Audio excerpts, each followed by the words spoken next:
La coalizione si è incontrata anche ieri, si incontrerà anche in settimana con il candidato e a breve ovviamente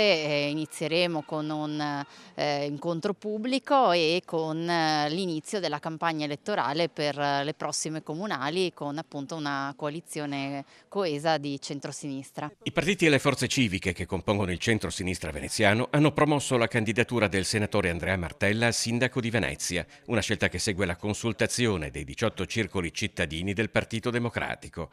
Quello che sta prendendo forma in questi giorni è il risultato di un lungo processo. Già nell'estate del 2024 il centro-sinistra veneziano si era riunito in un'assemblea pubblica in Sala San Leonardo per avviare un percorso definito di condivisione e trasparenza per costruire l'alternativa civica e politica al centrodestra di Brugnaro.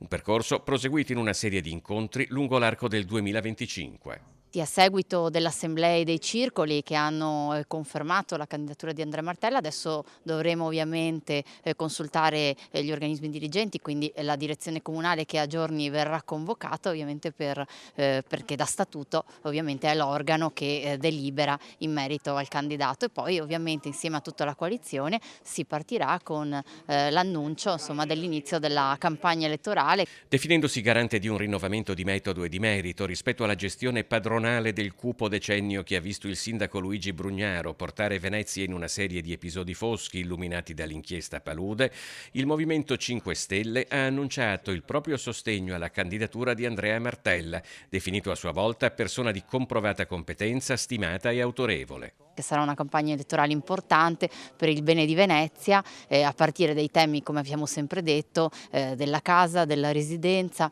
ma anche della sicurezza e dei servizi, dell'ambiente.